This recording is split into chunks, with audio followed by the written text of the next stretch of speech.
At Christmas in Florida, when my own daughter looked me in the eye and told me I wasn't invited, I did the one thing she never saw coming. I decided the house she'd been circling like a goal wasn't going to be hers to take. Before I tell you how that played out, do me a quick favor. Hit subscribe and tell me where you're watching from. I might shout you out next time and you'll want a front row seat for what comes next. I'm Elaine Porter, 68, retired para at Boca Ciega High, widow, and nana to two whip-smart kids who call my little Gulfport bungalow the Seashell House. The terrazzo holds the December sun like warm milk. The air smells like oranges and salt.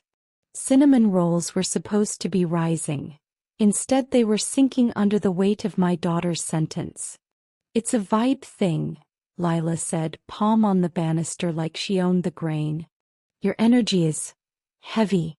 Trent and I need a soft holiday. Trent, the St. Pete realtor with perfect boat shoes, stood by the tree, phone in hand, pretending not to film. He let his eyes drift to the brass spare keys on my hook. We'll swing by for the kids' bikes, he said. I'll lock up after. I reached for the keys and dropped them into my pocket like I was tucking away a mint for later. No need, I said. The house is closed to visitors this week. Lila rolled her eyes. Please don't make this ugly. I'd have to try harder, I told her. My voice stayed even. The evenness cost me. The smoke alarm chirped. Cinnamon turned black at the edges. I cracked the oven and let the street's winter-sticky air rinse the kitchen. Past the hibiscus, Mr. Alvarez across the way gave me the kind of two-finger wave that says I'm here if you need me. Mom, Lila said, this place has so much potential. Trent could get an incredible number. If you would just sign the Lady Bird. Stop, I said. Not by the tree. Not today. She sighed. He smiled. They left with a paper cup and a promise to circle back. The front door shut like a period. I made eggs I didn't want. My hands shook a little, so I cleaned. Wiped the counters. Rinsed the tray. Pushed pine needles into a tidy pile. Under the tree skirt, the floor glittered. Confetti from an ornament that lost its top, or maybe just a holiday trying too hard. When I lifted the skirt, an envelope slid out. Glossy brochure. My porch at golden hour. Exclusive, coming soon in clean white letters. Down in the corner, a watermark. Harris Realty. I sat with that a minute. I let the house hum under me. Then I picked up Lila's tablet to play carols for Max and June, because music quiets the parts of the brain that want to break plates. A browser tab blinked open. Charming Gulfport fixer. Motivated seller. Photos from my Facebook. My mixing bowls. My blue shutters. I closed the tab. I opened the credenza. The deed was where it always is, smelling faintly of paper and the lemon oil I use on Sundays. My husband's signature held its line across the bottom. My name did too. The doorbell rang. A woman in a red polo stood on my porch with a rolling case. Miss Porter? Darlene Bay, Mobile Notary. I've got you down for 3 o'clock. Quick signatures. Transfer on death. Easy as pie. No, you don't, I said. She scanned her clipboard. Booked by Trent Harris. Says you want to make probate smooth. Close the book, I said. No appointment. Not today. Not ever without my lawyer. She hesitated, then wheeled her case away, apology trailing her like a scarf. Back inside, my phone lit up with a new email, DocuSign, transfer on death, review, and a text from Lila. Please don't be difficult. This is for all of us. I poured the cinnamon rolls into the trash and decided I was done being furniture in someone else's open house. I moved through the rooms like a nurse on a night shift. Locks. Camera. Paper. Then I sat at the table and dialed the number a neighbor pressed into my palm back in September, when I joked about needing a lawyer and he said, "Don't joke, just call." Cohen Law, the voice said. Steady. Awake. I need a fraud flag on my parcel, I told her. And I want it yesterday. While the attorney took my name, a calendar alert popped onto my tablet. Final walkthrough, Friday 10 a.m. The location was my address. The host was Trent Harris. And the guest list? Private. Gulfport mornings come in slow, like the tide testing the sea wall. By 10 the sun had stretched itself across my terrazzo and warmed the floors enough to make the cat choose another room. I cracked the jalousie windows and let orange salt air slide through the screens. A heron balanced on the neighbor's fence. The trash truck rattled past with two men riding the back, one of them waving the lazy two-finger hello everyone here seems born knowing. I walked the house the way nurses walk a ward, eyes on corners, ears tuned for the wrong sound. In the living room, the TV reflection leaned across the glass of the old family photo where my husband was still young enough to make promises he would keep. In the kitchen, the dent in the counter from the Thanksgiving I dropped the roasting pan sat like a thumbprint in clay. On the back porch, the screen door sang that small metal note it's sung since 1989 whenever the breeze gets curious. This place isn't fancy. Cinder block and stubbornness. A roof fought for on a payment plan. Hurricane shutters that catch on humid days. But it has its rituals. Storm season means frozen milk jugs lined up like soldiers in the old chest freezer. Fall means I bring the spider plant in and set it on the washing machine so the heat doesn't scorch it. Sundays used to mean iced tea on the steps after church while my husband argued with the crossword and pretended he wasn't losing hair. Money never loved me enough to stay long. The mortgage got paid because I did the overtime and skipped vacations and learned the price of everything between the Publix and the dollar aisle at the pharmacy. The flood insurance went up again this year. Property taxes too. I keep a ledger, ink not an app because a pen doesn't push you to upgrade. I also kept rescuing my daughter from sinking boats and calling it love. First it was a fender bender she swore wasn't her fault. Then a semester she didn't finish. Then a lease she walked away from because the roommate fried onions at midnight. Every time I told myself I was buying her time to grow up. Every time I was buying silence I couldn't afford. I set coffee on the counter and pulled a pad. A list makes thunder into tasks. Change the locks even though I already know who has copies. Print the deed and put a copy somewhere that isn't obvious. Call the county recorder. Ask about fraud flags.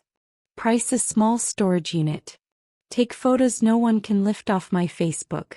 Cookies for Mr. Alvarez. People who watch need fuel. The tablet chimed.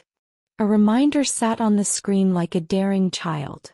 Final walkthrough, Friday 10 a.m. location. My address. Host, Trent Harris. Guests private. The calendar had imported itself like it lived here. I took a photo of the screen. Screenshots disappear when you need them most. Paper sits still and behaves. I printed the calendar screen, the exclusive coming soon brochure, and the fake Charming Fixer webpage. I slid the stack into a clear sleeve and tucked it into the manila envelope with the deed. The envelope felt heavier now, like it had eaten a small meal. The doorbell tinkled. Mr. Alvarez stood there with his pruning shears in one hand and the other holding out a small white card. "Drop this on your steps," he said. "Someone with a camera got here early. Red polo. Rolling suitcase. Asked if you were ready to sign. I said you were at Publix getting ham. She left quick." The card read Bay Mobile Notary. "We come to you." There was a peppermint stain on the corner like someone had balanced it on a candy dish while they planned something they'd call harmless. "You want me to sit on the porch?" he asked. "Not yet," I said. "But keep your eyes open. And if you see a man in boat shoes point a laser at my windows, cough real loud." He grinned. "I can do loud." Later I drove to Publix because routine calms a person even when their insides are running. The store smelled like apples and floor cleaner. I passed the BOGO rack and grabbed 2 jars of spaghetti sauce and a bag of sugar on principle. In the dairy aisle, an older couple argued tenderly about brands of eggnog. I touched the cold glass and pretended I was an ordinary person buying ordinary food for an ordinary holiday with people who don't measure your kitchen while you're still stirring. Back home, the porch camera sent a ping. Motion detected. I opened the app. A blue tape measure flashed in the frame, then the black sneaker of someone too young to be tired and too well-fed to know better. The hand holding the tape had a cuffed sleeve and a branded bracelet. Harris in little silver letters. I stepped into the doorway so the camera could catch my face and waved as if he were a neighbor returning Tupperware.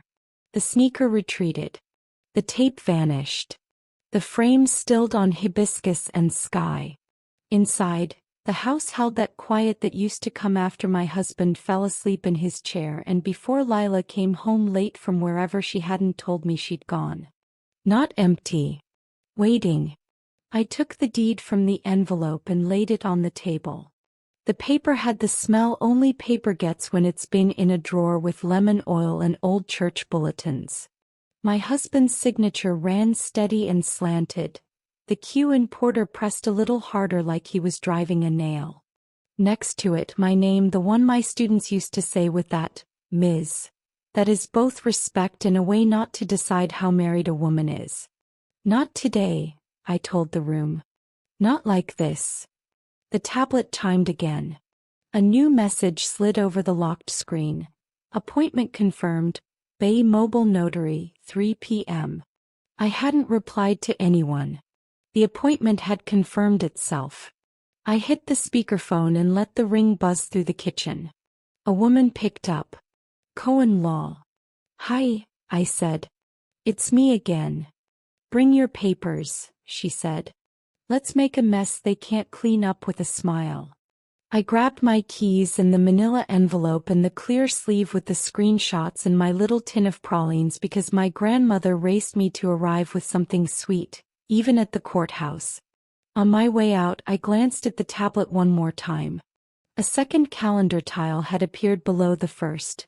Walkthrough moved earlier, 8:30 a.m. Friday. The host line still read Trent Harris. The guest list said private. The location was still my living room.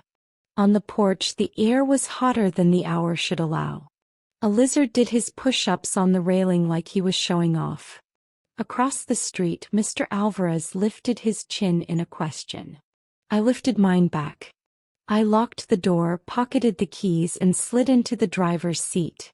The phone buzzed before I could start the car. A new email blinked from an address I didn't recognize.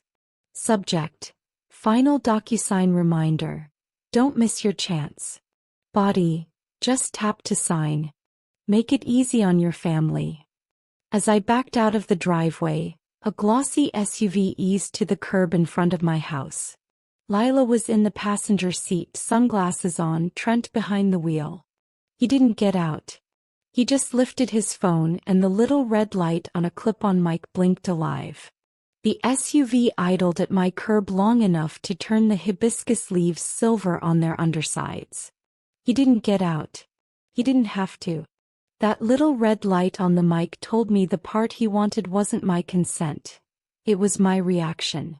So I gave him the most boring shot in Florida. Me locking my own door, tucking a manila envelope under my arm and driving off with my blinker on like a woman who still uses them. Ruth Cohen's office sits in a low strip across from a bait shop, the kind of place that's seen a dozen hurricanes and still smells like toner and old victories. A bell on the door rang once, polite. A clerk with a bun that meant business poured coffee you could stand a spoon in and slid me a clipboard with intake stenciled across the top. When Ruth came out, she didn't shake my hand right away. She looked at the envelope like a triage nurse looks at a swollen ankle. We'll get that down. Then she took everything to a conference room and said, "Tell me the short version that still hurts." I told her about cinnamon rolls and soft holiday, and the notary who arrived with a smile and a rolling case like this house was luggage to be checked. About the DocuSign button that winked blue on my screen and the calendar invite that moved itself earlier like a thief. About the brochure with my porch on it and the listing that used my own Facebook pictures as bait. She nodded in the places that required law and narrowed her eyes at the ones that required nerve. Okay, she said, already scribbling. We file a fraud alert on the parcel with the county. That makes anything e-recorded kick out for human eyes. We put your name on a recorder monitoring service so any deed attempts ping you and me. We send certified letters to Harris Realty and Bay Mobile Notary. Knock it off. We draft a revocation of any digital signature you did not place and attach it to the parcel file. We call the clerk. We call the title companies. We make a little noise. Noise I can live with, I said. He smiled at that. Good. Also change your locks. I already did. Good, she said again, and something in my ribs loosened like a jar finally popping. While she printed forms, I walked to the window and watched a woman cross the lot with a toddler on her hip and a diaper bag that looked like a weekend. The kid pointed at a puddle and tried to launch himself. She redirected him with the skill of someone who has moved small missiles before. I used to be that good at steering. Ruth slid a stack back to me. Sign here, here, and initial where you see a flag. We'll hand carry to the recorder. And give me permission to set up county email alerts in your name. I signed. The pen dug into the paper on the downward strokes, like my hand wanted to make grooves the next woman could follow. Now, she said, leaning back, tell me about your daughter. I told her the kindest true version. That she's funny when she isn't performing. That she loans her clothes badly and her books generously. That in high school she lied about AD and I turned it into a scavenger hunt for responsibility instead of just letting her sit with it. That every time I paid a fine or fixed a mess or made a call, I thought I was saving her. Sometimes I was just buying another month before the lesson stuck. Ruth listened the way women listen when they've paid for that skill by the year. You don't have to stop loving her, she said. You have to stop letting other people hold the pen over your name. We filed the fraud alert in person. The clerk had a holiday sweater with light-up antlers and the kind of competence you want when your life is about to be loaded into a database. She stamped, scanned, and added a note that might as well have said, "Do not try me." On the way out, Ruth's phone buzzed. She glanced, nodded, and said, "Recorder alert set. If someone sneezes on your parcel number, we'll get a ding." Back in the car, I didn't turn the ignition. I breathed and let the seatbelt hold me. The manila envelope sat in my lap like a sleeping cat. Across the lot, a pelican skimmed the canal and came up with nothing, then circled back because that's what pelicans do. They try again until they don't need to. On the drive home, I let the summer replay in my head like rewinding a tape to hear where you missed the false note. July on the porch, the air thick as syrup. Trent talking unlocking equity, with a voice that tried to be gentle. "It's called a ladybird deed," he said, tapping his phone to show me an article with stock photos of seniors clutching mugs. "Avoids probate, Mom. You press a button. Bam. After you're gone, the house slides to Lila." "You just said after I'm gone," I said. "I'm in the sentence." He laughed like I'd made a joke on purpose. "Long planning horizon. It's the Florida way." I didn't say that my only horizon then was my husband's pain. His chemo schedule, his lab numbers, the way pills sorted into little plastic coffins, and the saltine crumbs he left where appetite tried to return and failed. Back then, anything easy sounded like a cool cloth and a merciful half-hour of sleep. By September, Lila had picked up his lines. "It's just paperwork," she said, sliding a glossy brochure about transfer on death across my table like a placemat. "This way you're being responsible. We don't have to be sad about it." "Sad isn't the point," I said. "Then be practical," she said, and for a second I saw the toddler who used to make lists with me. Socks, snacks, flashlight. Except now she'd learned how to dress greed up in bullet points. I parked in my driveway and sat a moment longer. The porch camera pinged. I checked. A teenager on a bike rolled past with a dog in a basket and zero malice in his bones. The SUV that had been there earlier was gone. Relief doesn't mean safety. It just means you get a breath. Inside, I set the fraud alert receipt on the fridge with a magnet that reads "Blessed are the organized" and started a fresh page in my ledger. Parcel hold, active.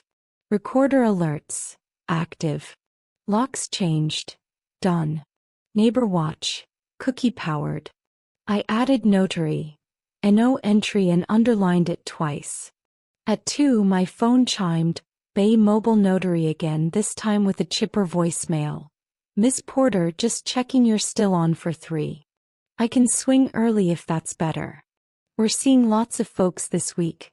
Great time to tidy your estate. I called back and didn't leave room to be interrupted.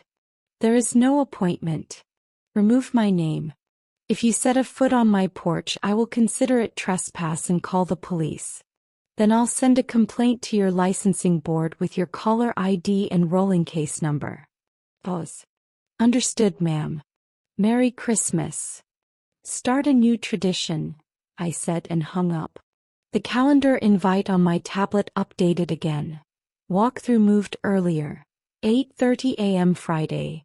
Like a kid trying to see how far a boundary bends before it snaps. I took a photo and printed it. I wrote "NO" across the bottom and stuck it in the folder. Mr. Alvarez clicked his gate and shuffled over with a small gift bag. Inside, a keychain flashlight shaped like a fish. Gets bright, he said. Hurts eyes on people who point cameras in windows. I hugged him without making a speech. You're a good neighbor, I said. He shrugged. I don't like flipping. My sister's landlord tried it. She lives in her car now. Not here, I said. Night should have been quiet. It wasn't. My phone lit the dark with little pings that felt like mosquito bites. We should talk when you're calm, from Lila. Let me handle this, from Trent. Did you get the DocuSign? From a number that looked like a bot built in a garage. I put the phone face down and counted the seconds between the air handlers on and off. 37. 38. 39. The old numbers still match. That calmed me. I woke to my porch camera alert. 6:12 a.m. gray light. A shape moved outside the frame. Not the mailman. Too early for Mr. Alvarez. The app played the clip. A hand slid a mobile notary brochure under my mat. The hand wore a bracelet. Silver letters. Harris. I made coffee and set the brochure on the table. It said all the words Lila had said, just dressed prettier. Easy. Compassionate. Effortless. All the lies are beautiful, my mother used to say. The truth has acne and bad posture and it still wins the scholarship. By 8, Ruth's email landed with a ping that didn't sound like a bite. Subject. Recorder monitor live plus cease and desist drafted. Attached. A letter to Harris Realty that managed to be both polite and a trap. Another to the notary company, CNG, their bonding agency. A third to the county clerk.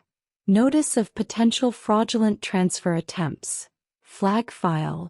Require wet signature and in-person ID for any deed changes. I poured the coffee and felt the room finally settle into its shape around me. The house seemed to breathe. Houses do that when you decide to be the person inside them who's in charge. At 8:37, 3 minutes after the final walkthrough, I never scheduled, my doorbell rang. I didn't open. Through the window I saw Trent, shirt crisp, smile set, holding a clipboard. Beside him Lila, mouth already on the first syllable of mom. Behind them, a man with an iPad, a little stylus like a wand. I picked up my phone and hit record, not because I wanted content but because courts like clarity. Elaine, Trent called, pitching his voice for neighbors. We're here for the walkthrough. We gave you plenty of notice. Go home, Trent, I said through the door. You have no right of entry. He glanced at the camera, calculated the angle, and adjusted his stance like a weatherman in a storm. This is for your own good. Your good looks a lot like my house, I said. Lila put her palm on the glass. Why are you doing this? Because I learned late and hard that no one will protect a woman's name if she treats it like scrap paper, I wanted to say. Because I love you more than I love being liked by you. Because Max and June deserve a Nana who knows the difference between mercy and enabling. I'm busy, I said. I have an appointment. He lifted his clipboard. A form with my name filled the top line in a font that wanted to be my handwriting when it grew up. Exclusive right to sell. Executed. It looked perfect if you didn't know me. I do. Nice forgery, I said. He smiled like a man who thinks the joke still has a second act. We'll see you tomorrow at 8:30. No, I said, calm enough to butter toast with it. You won't. They left with the little red mic light still blinking, the camera catching their best angles while ignoring mine. I poured my coffee into a travel mug and set the manila envelope in my bag with the care you give a sleeping baby. Halfway down 22nd Avenue on my way back to Ruth's, my phone lit with the first recorder alert. New submission pending, quitclaim deed, parcel #####. Submitter, Harris Event Desk. I didn't punch the gas after that recorder alert. I set the cruise on exactly the speed limit and let my pulse come down 1 mile per hour at a time. If they were going to make this loud, I'd make it boring. Boring wins against schemes like bleach beats mildew. Steady, persistent, not impressed. Back home I brewed coffee strong enough to brace a table leg and opened the ledger I keep in the kitchen drawer. Thunder becomes tasks. Call a realtor who hates flips more than she loves commissions. Pick a buyer who says home, not ROI. Get money out of reach of anyone with a ring light. Fix the small things I've let slide so the house looks like herself on a good day. I called Monique Jarrell first. The agent Ruth likes because she doesn't sell people, she places them. I'm not listing this in public, I said before she could do the pleasantries. I want a quiet sale to people who'll keep the bones and mow the strip by the alley without posting it. I have them, she said. Teacher and firefighter. VA loan, clean file, baby due in April. They've been crying in open houses all month. Let's give them a reason to stop. Day after Christmas, she said. No sign. No drone. I'll bring the binder. You bring the truth about the laundry room in August. I hung up and opened a new account for Max and June. College, trade school, a bakery dream I don't know about yet, whatever really means future. The banker wore a sweater with blinking lights and the patience of a saint. He explained every line twice and made sure my beneficiaries' names were spelled exactly right. He slid the folder across like it was a pie I'd baked. I put it in my tote next to the deed. On the way home I stopped at the Ace on 49th. A clerk with sun-damaged shoulders cut me 3 new keys and handed me a pack of those little round stickers in red and blue. Color code them, he said. You'll feel smarter than they think you are. Back at the bungalow, I worked the kind of list that lets a woman keep her mind while her heart is loud. I tightened the hinge on the bedroom door that sized too much. I replaced the porch bulb with 1 step warmer. Homes soften at 2,700 K. I oiled the slider so the screen door sang but didn't shriek. I removed the orphan mugs from the shelf. The ironic ones make neighborhoods nervous. I baked 2 pans of pralines because I'd need to deliver thanks without making speeches. By late afternoon the air went glassy with heat and the sky did that white thing that makes you think of migraines. Mr. Alvarez ambled over with his fish-shaped flashlight and a photo on glossy paper. Caught a plate for you, he said, tapping it with a short fingernail. Silver SUV. 3 digits crisp, the letters guessable. You belong on a neighborhood watch poster, I said. I belong on a couch, he snorted. But this is fun. At 5, A white van stopped so smoothly at my curb it could have been a video edit. The side read Lockstar. We open everything. The driver hopped out with a tool bag and the apologetic look of a man who gets put in the middle for a living. Trent strutted behind him in a performance polo. Lost key situation, Trent told the locksmith. Tenant. He nodded at me like I was a smudge on a listing photo. Is locked out. The locksmith looked from him to me and back. Ma'am. I live here, I said. Owner. No service requested. There's a no trespass on file. Trent smiled at the locksmith. She's confused. About you, I said and held up my phone with the Gulfport PD non-emergency number already dialed. Would you like them to explain the difference between a door and a boundary? The locksmith lifted his hands, palms out as if conducting soft music. I'm leaving, he said. No charge. He slid into his van so fast he almost left his bag. The van pulled away backwards, a ghost on a stage. Trent tried to recover with a line from his favorite script.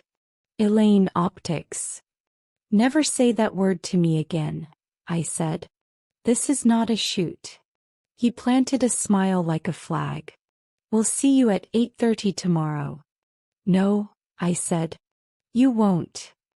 He left with his shoulders thrown back for the camera in his hand, the little red mic light blinking like a taillight on a bike that's about to get stolen.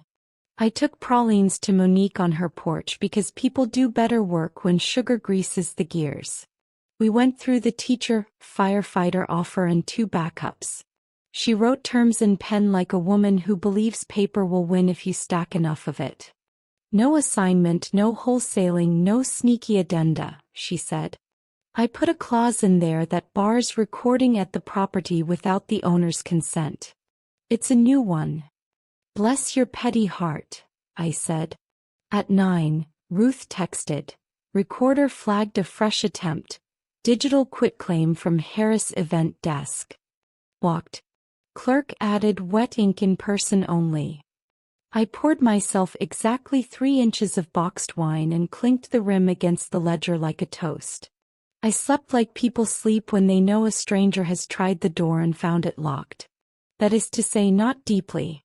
I woke at 2 to the porch camera ping. Motion detected. I watched the clip. A shadow, a sleeve, a hand slipping a glossy trifold under the welcome mat. KnowYourLegacy.co again, different font, same promise. Make it easy on your family. The bracelet on the wrist flashed silver.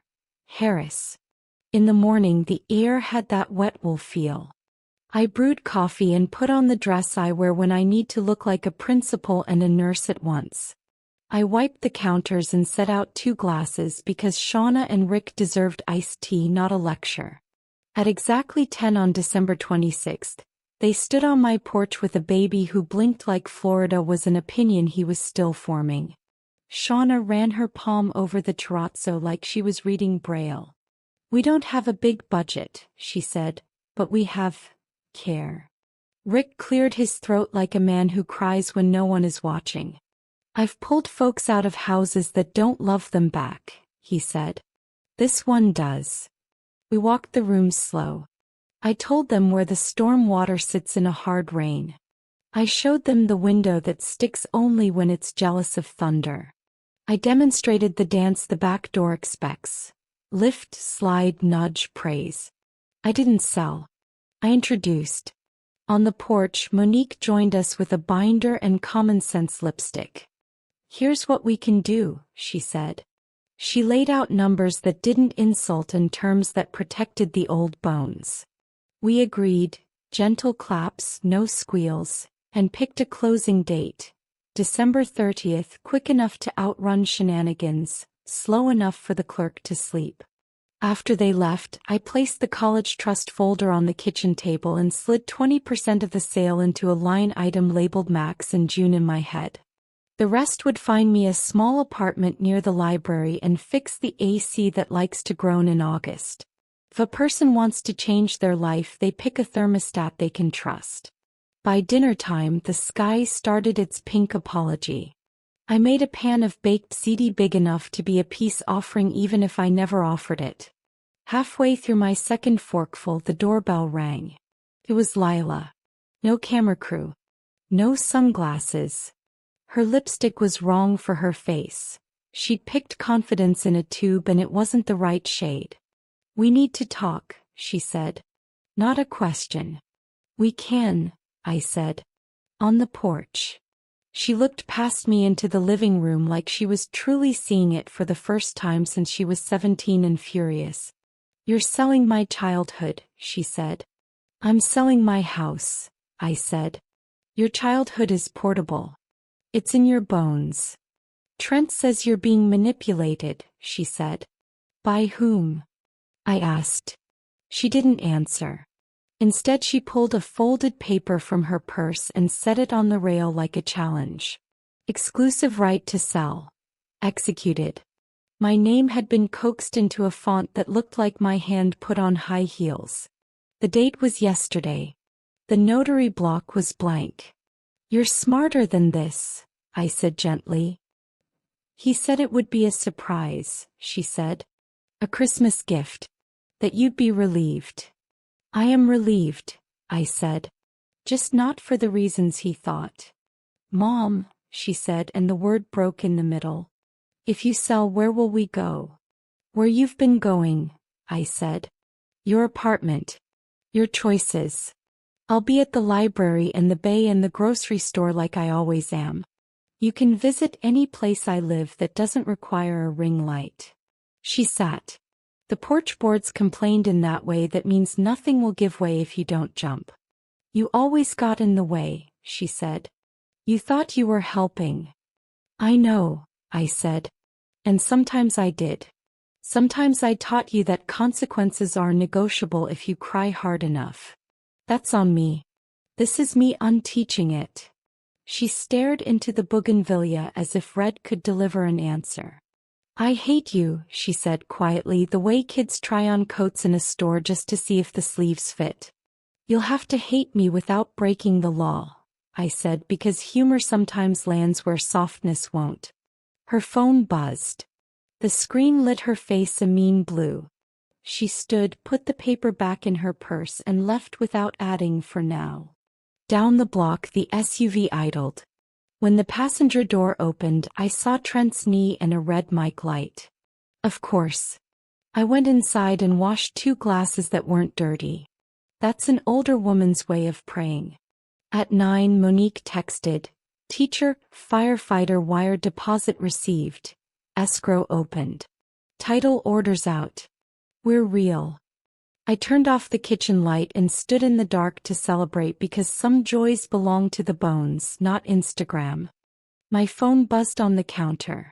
Unknown again. I let it go to voicemail, then hit play. "Miss Porter, this is Janice at the county recorder. Because of the fraud flag, I'm personally watching your parcel file. Heads up, I saw an HOA violation form come through. Wrong jurisdiction, wrong logo, wrong everything. We ignored it, but I wanted you to know someone is trying to build a paper trail that doesn't exist." I exhaled a laugh that didn't feel like one. "Florida nice," I told the empty kitchen. "Florida mean." I wrote HOA fake, ignored, in my ledger and drew a tiny palm tree next to it because I refused to give them all the ink. I checked the porch camera one last time. Quiet street. Lizard asleep. The fish flashlight glowed faintly on Mr. Alvarez's table next door like a lighthouse taking the night shift. I brushed my teeth, turned down the bed, and slid the deed back into its envelope. The paper felt calmer now that it had a plan to live in. Sleep slid toward me slow, like the tide deciding my wall could hold.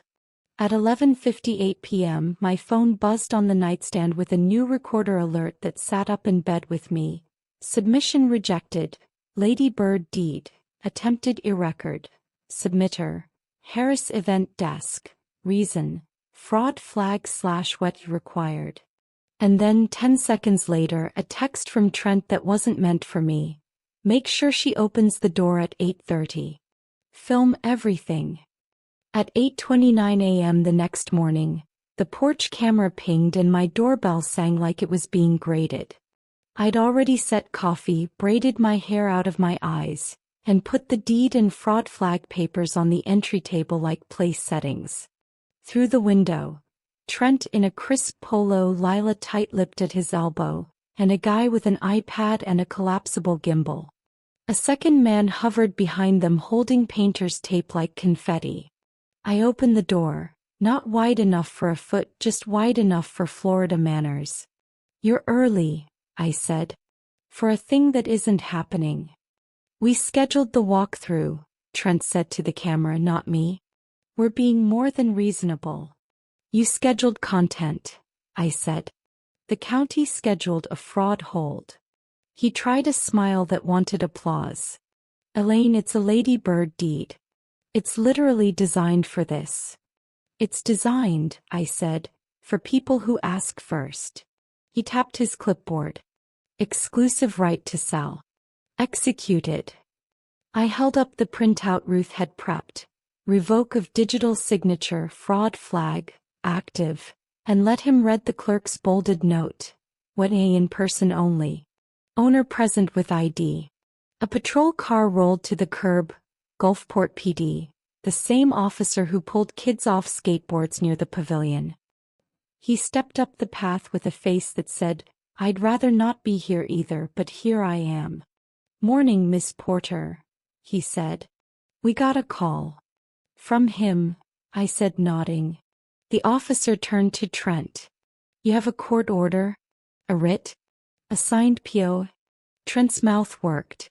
"We have an appointment." "That's not a document," the officer said.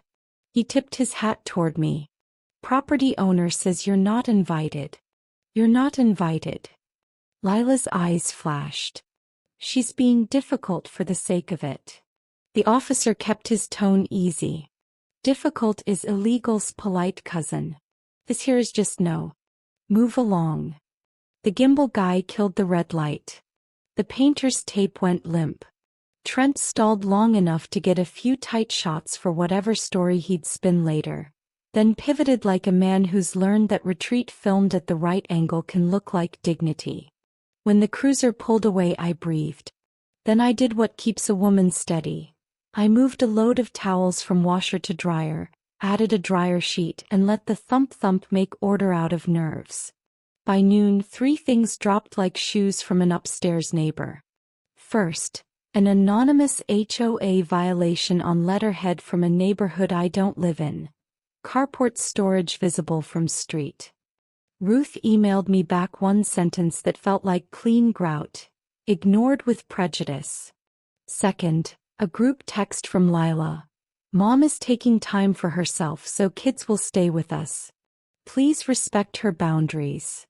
The smoky irony of being uninvited in my own name would have been funny if it weren't so small. Third, a FaceTime from Max and June in the back seat of their SUV. "Nana, can we come by?" Max asked. June pressed her nose to the camera and snorted. I swallowed around something that didn't want to go down. "Not today, Beans," I said. "Grown-up stuff. But I'm making a puzzle pile for next week." "Can we still ride the alley?" Max asked. "As long as there are alleys," I said. We hung up. I stared at the refrigerator magnet that says "Blessed are the organized," then opened my ledger and added a line under boundaries. "Grandkids welcome anytime. Adults by appointment only." At 2, Monique came by with her binder and the look women get when they're about to earn their fee. "Teacher, firefighter couple doubled down," she said. "They wrote you a note." The handwriting was careful and big. "We won't change her bones. We'll keep the spider plant alive." I tucked it into the manila envelope like a prayer. We chose December 30th at 10 a.m. for closing. Fast, clean. Monique added a clause barring recording on the property without owner consent. "New world," she said. "New contracts." At 3, a man in a neon polo slipped a notice to vacate under my door. 30 days, big font, small threats. The letterhead was wrong. The statute cited was for renters. I snapped a photo and texted it to Ruth.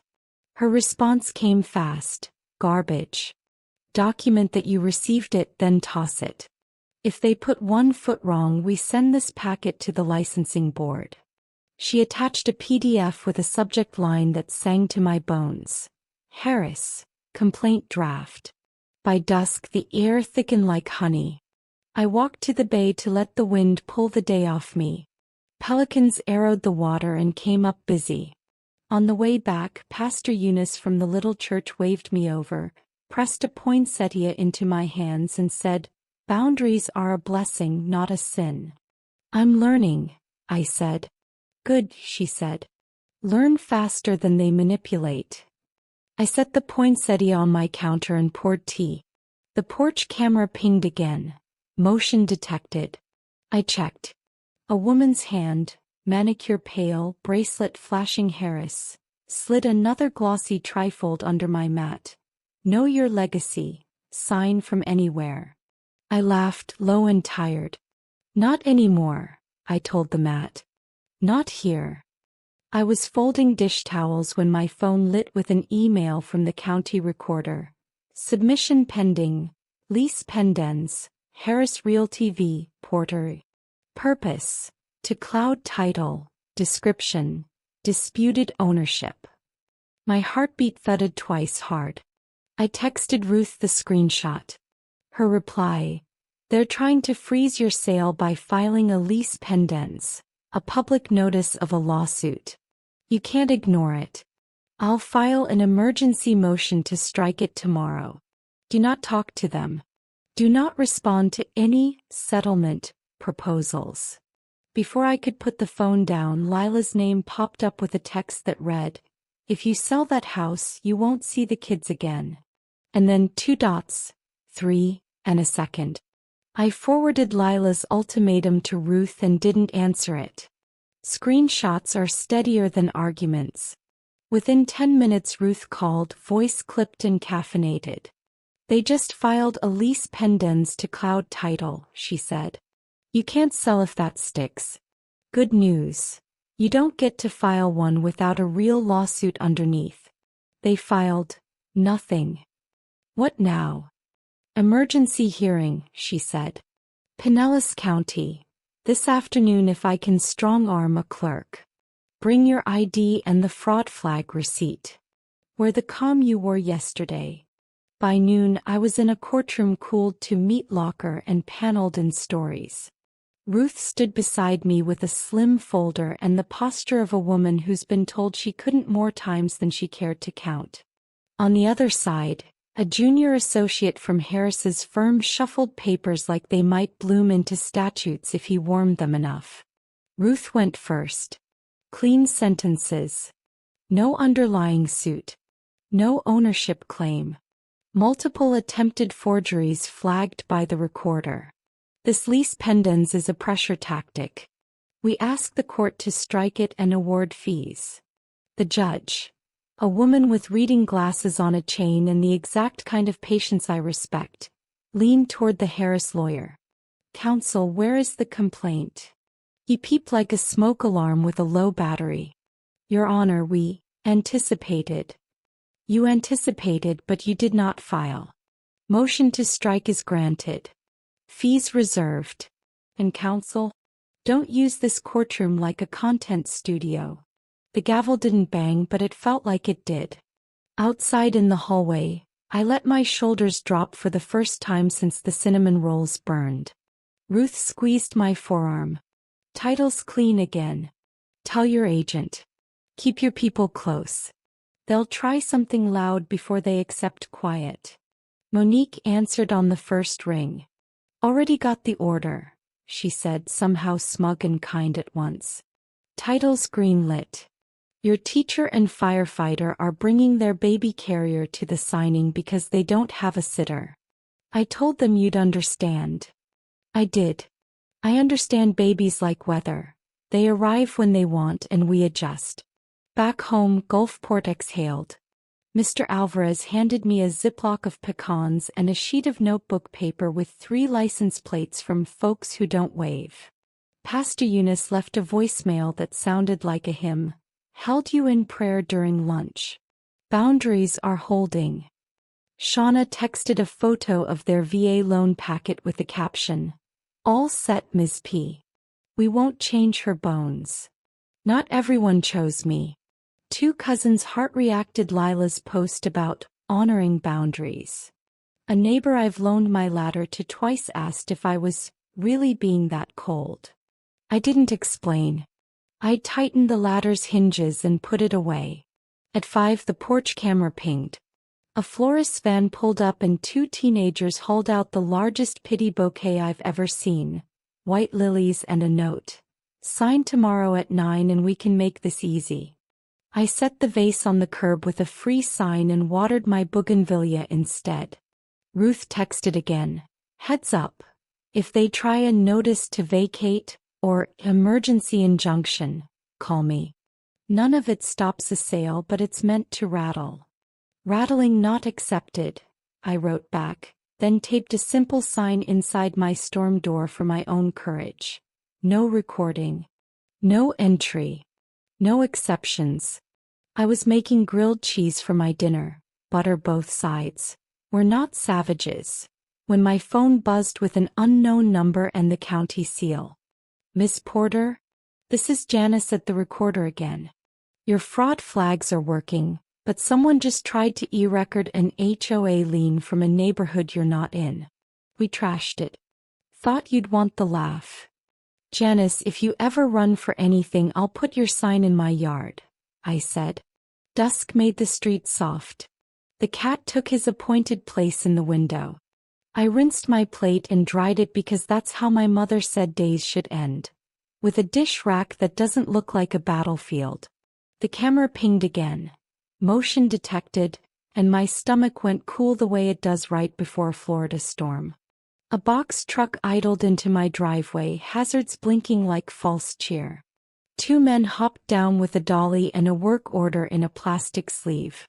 On the sleeve, staging pickup. Appliances and fixtures. Behind them, the red mic light I knew too well glowed in the passenger seat of a familiar SUV. I hit record on my phone and dialed non-emergency with my other hand. "Hi there," I said into the porch speaker so the truck could hear me clearly. "You're about to carry a refrigerator to jail." One of the men looked up, startled, then turned his clipboard so I could see the forged signature at the bottom. My name with a curl in the E I've never made in my life, and said, "Ma'am, we have authorization." And from the SUV, I watched a hand I'd once held through fevers lift a phone to film. "Ma'am, we have authorization." "From who?" I asked, already holding my phone so the clipboard filled the frame. The signature looked like mine if you taught it to walk in heels and forgot to give it knees. "Client, Harris Realty," the guy said. "Staging pickup. Appliances and fixtures." "Fixtures." I repeated. "You're about to steal a sink." I put the porch speaker on and let my voice carry. "This is a recorded notice. There is no move out, no staging, and no consent. You are attempting theft." The driver hesitated. The other guy rocked on his heels. From the SUV, that red mic light blinked and a hand, hers, tilted the phone for a better shot. The patrol car turned the corner like an answered prayer. Same officer, same calm. He parked across my driveway so the box truck couldn't back in, then walked up with the pace of a man who refuses to be rushed by nonsense. "Morning again," he said. "Gents, you got a bill of lading signed by the owner?" The clipboard guy swallowed. "We have this." He held up the forged work order. The officer compared it to my ID and the fraud flag letter on my entry table. "Nope," the officer said. "Turn that truck around." Trent leaned out the SUV window. "Officer, we're in real estate. We have a contract." "Not here, you don't," the officer said, still courteous. One more step with that dolly and you'll be giving a statement under grand theft. The dolly went back in the truck. While the officer walked them to the curb, I texted Ruth. Movers plus forged work order. PD on site. She replied in under a minute. Good.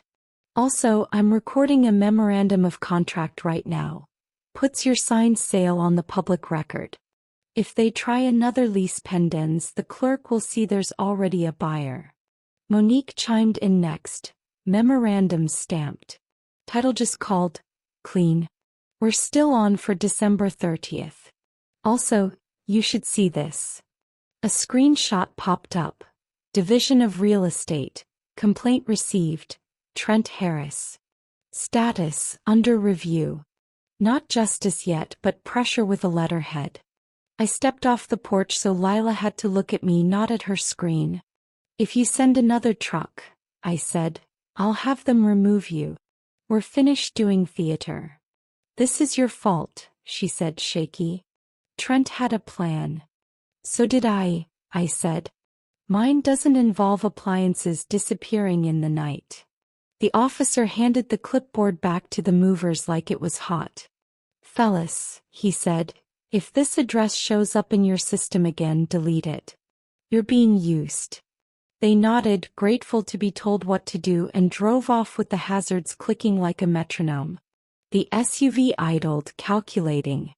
Then Trent pulled away too, the red light still winking even with nothing left to film.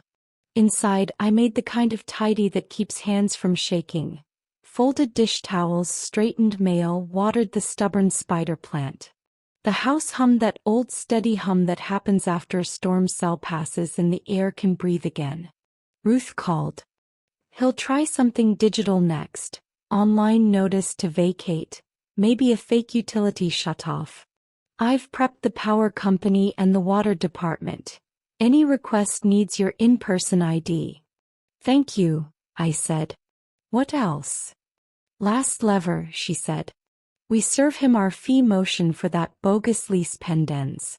If the judge orders fees, he'll feel it where he actually lives, his wallet. I smiled without softness. Good. By late afternoon the sun laid that honey stripe across the floor it does when the day finally agrees to end. Shauna and Rick stopped by with their baby and a paper bag of hardware store paint chips. Not for gray vinyl but to match the shutters if they needed touching up. We stood by the kitchen window and watched the light move over the sink they promised to keep. People tried to take your things? Shauna asked, eyes fierce in the quiet way some teachers are. They tried to take my name, I said. The things are just props. Rick rubbed his neck, firefighter knuckles nicked and honest. We'll be here at 10 sharp on closing day, he said. You won't stand in that office alone. When they left, I checked the porch camera one more time. Quiet street. Mr. Alvarez on his chair, fish flashlight at his elbow like a lighthouse off duty. I set out my outfit for closing. Nothing special, just the dress that makes me look like a woman you don't argue with over commas. I put the college trust folder on top of my tote and slid the framed crayon sign from Max and June, Nana's house forever, behind it where only I could see. My phone buzzed. Monique again. Heads up. I heard through the grapevine Trent's planning to show up at closing with a replacement buyer and a camera. Title says they'll remove anyone not on the file. I'll be at your elbow. Bring your binder, I wrote back. I'll bring pralines. I washed my face, turned the deadbolt, and stood a minute in the dark kitchen letting the day filter down. The house felt lighter. Not because it was leaving me but because I'd decided how. I had just turned off the last lamp when a new email blinked from an address that made my stomach go cold. Clerk of Court, Emergency Filing, Subject Line, Temporary Injunction, Ex Part, Harris vs. Porter. Beneath it, one line, hearing set for 9:30 a.m. tomorrow, same time as your closing. They weren't done. They were going to try to stop the sale at the courthouse door. Emergency hearings smell like toner and nerves. At 9:12 a.m. we were through the metal detector. By 9:18 Ruth had the motion in her hand and her trial voice on. Calm, clipped, no extra adjectives.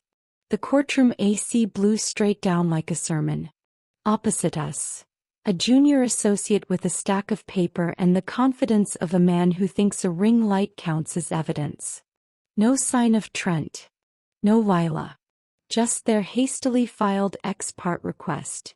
Stop the sale to prevent irreparable harm. Ruth rose. No underlying claim. No ownership interest. A litany of failed forgery attempts. The court already struck their lease pendens yesterday. This is forum shopping by emergency motion. She slid up copies of the recorder alerts, the fraud flag letter, and a printout of the forged, exclusive right to sell, with my not-quite signature. They're using injunction practice as content. The judge looked over his glasses at the other table. Counsel, where's your deed? Your contract? Your anything? We anticipate, he tried. Anticipation isn't evidence, the judge said. He stamped the order so hard the paper hiccuped. Denied. And you may explain to your clients that the courthouse is not a staging area. He didn't bang a gavel. He didn't need to. In the hallway, Ruth let out a breath that felt like mine. Go straight to title. Do not pass go. I'll email the order to everyone with a pulse. Title offices have a particular sacred hum when a wire is in flight. The receptionist slid a tray of mints toward me. I slid pralines back. Shauna and Rick arrived with their baby in a carrier and hope worn right out loud on their faces. Monique showed up with her binder and a pen that could sign peace treaties. We signed. We initialed. The closer read each page like a bedtime story. Rick's foot jiggled under the table until Shauna put her hand on his knee and the room steadied. My watch ticked like a metronome nobody else could hear. Think. The closer smiled. Funded. Wire received. She turned the monitor so I could see my balance in numbers that looked unfamiliar and right. The door opened a crack. Security guard blocked half of Trent and all of his camera. They're not on the file, the guard said, gentle as a wall. And the judge just called us. From the hallway, his voice floated in, thin, rehearsed. Elaine, you're making a mistake. I capped my pen. I've made plenty, I said through the door, and I know what they feel like. This isn't one. Shauna cried. One clean streak. Rick laughed at himself for crying. The closer handed them their keys like communion. Monique snapped a photo on my phone. No angles, no filters, just 4 adults and a drowsy baby and a document that meant a house would stay a home. On the sidewalk the air felt seared. The pavement smelled like summer even in December. Lila waited at the corner with sunglasses on, then took them off when she saw the keys in Shauna's hand. Her mouth opened, the words didn't come. Behind her, Trent filmed nothing and called it footage. I walked straight to my car. Ruth's email chimed with a little legal bell. Order attached, a CC to the state licensing board and a separate CC to the county recorder. Owner's sale closed. Please flag any further filings as harassment. At a red light, my phone buzzed. Unknown with a Tallahassee exchange. I answered. This is Investigator Lowell with the Division of Real Estate, she said. We've received multiple complaints regarding Mr. Harris's conduct. Alleged forged listing agreements, false liens, unauthorized contractors. We'd like a statement. You'll have it before dinner, I said. I parked in front of my bungalow and stood a minute in the shade to let my hands stop shaking. The house looked smaller, somehow cleaner around the edges, the way rooms do after you've finally told the truth inside them. I took one last slow lap. The dent in the counter from that Thanksgiving. The spider plant that will move with me. The screen door's little metal note when it sings. On my way out, I left the keys on the counter with a note for Shauna and Rick. She likes the window cracked an inch when it storms. Water the bougainvillea on Thursdays. The screen door sings, "Don't fix it unless it wants to be fixed." I set my tote in the passenger seat. The college trust folder sat on top exactly where it should be. I started the car. The radio caught an old Sam Cooke track by chance and made the moment smaller, kinder. My phone blinked with a text. Lila.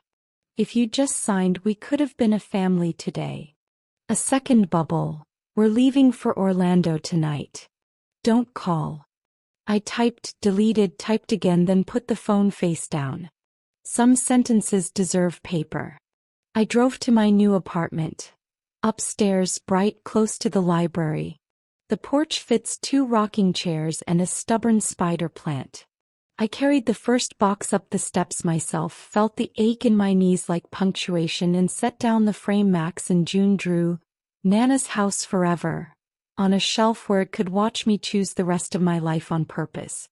As I turned to go back for another box, a car I knew from too many porch camera clips eased to the curb below. Door opened. Lila stepped out alone, no Trent, no sunglasses, a paper envelope in her hand and eyes that were finally her own. "Mom," she called up, voice unvarnished. He emptied my account." She lifted the envelope so I could see the bank logo, the balance. $0, and the panic she was trying not to fall into. She swallowed hard and said the first thing I'd heard in months that sounded like the girl I raised. "Can I come up? Can I come up?" The words reached me before she did. Bare, no varnish. I opened the door to the stairwell and let her climb on her own steam. Halfway, Lila paused like the air thinned. She held out the bank envelope with the numbers that meant empty. When she reached the landing, I didn't hug right away. I backed up so she could step inside under her own power. "No cameras," I said, looking past her just to be sure. "No cameras," she echoed, and for once it wasn't a line. I set water to boil because grief, shame, panic, they all drink tea. She sat on the second-hand couch I'd claimed from a church rummage and looked 12 and 40 at the same time. The window let in the Gulf light. It made nothing gentler and hid nothing either. "He said he was streamlining," she whispered. "I signed things on my phone. I didn't read. Then today the card said declined and the bank app said 0 and Trent said, 'Oops. We'll recover it in Q1. The laugh she tried tripped over a sob. "We're going to do 3 things," I said, sliding a pad between us. I wrote big so the words could hold her up. 1. Freeze your credit and turn on alerts. 2. Call investigator Lowell at the Division of Real Estate and give a sworn statement. Everything you know, no edits. 3. File a police report for unauthorized withdrawals. Then we call your bank's fraud line. After that we eat." She wiped her eyes with the heel of her hand like a kid. "Can I stay here?" "For 2 nights," I said plain. "After that you need a plan that isn't my couch. No Trent. No equipment. No secret mics.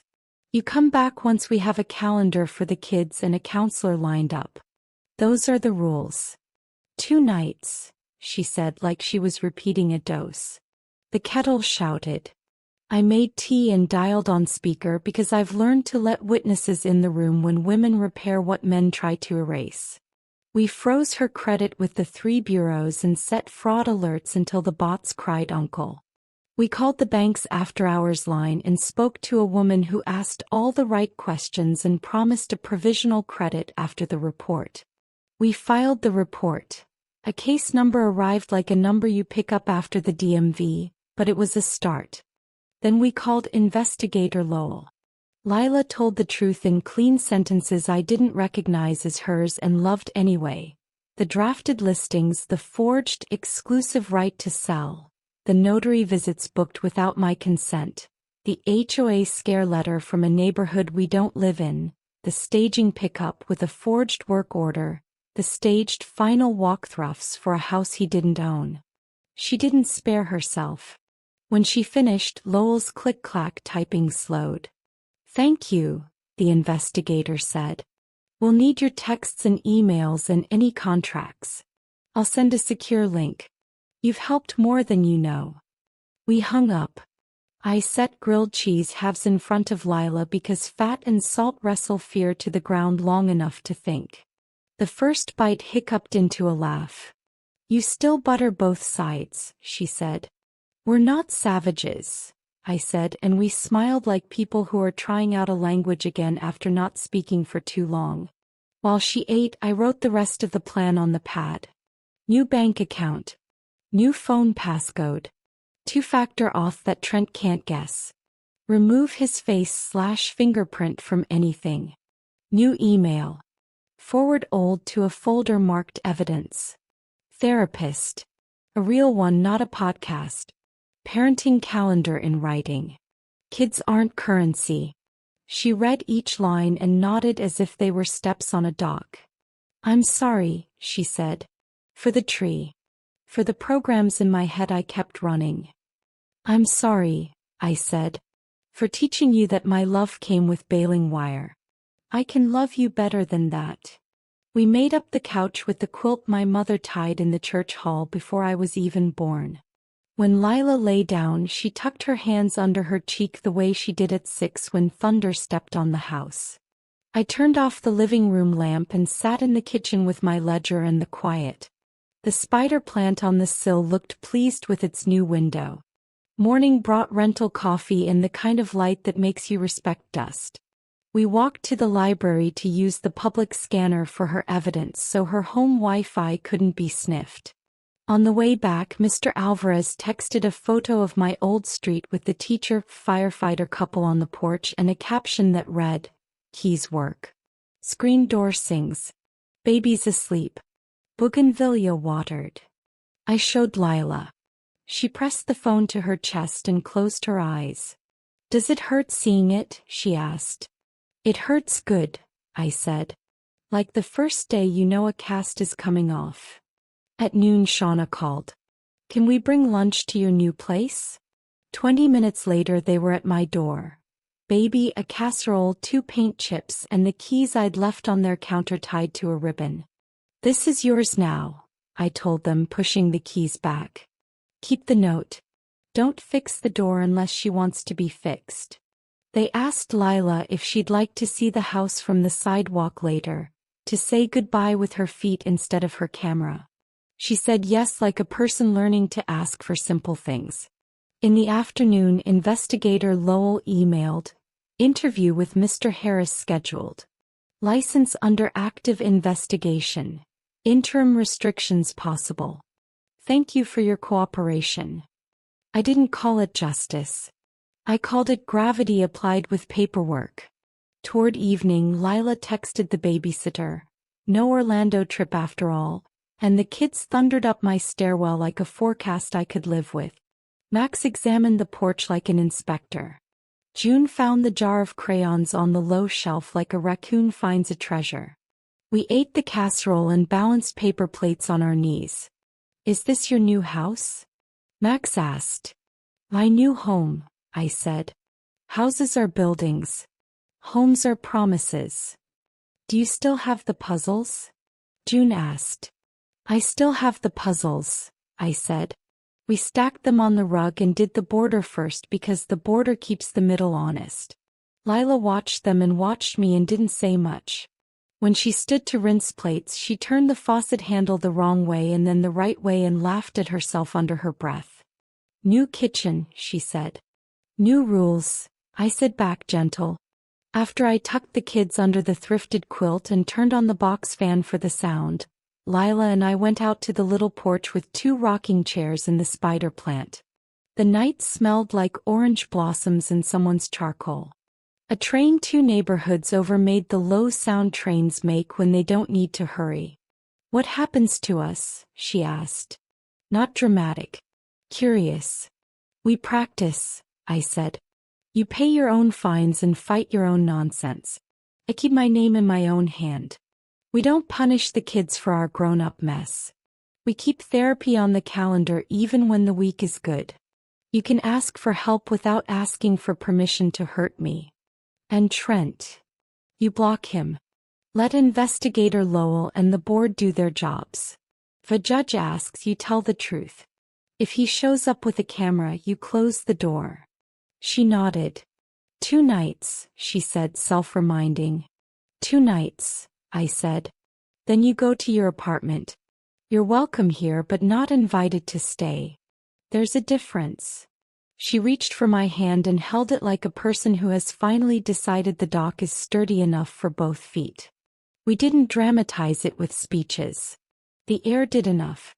I slept that night without the porch camera pinging me awake.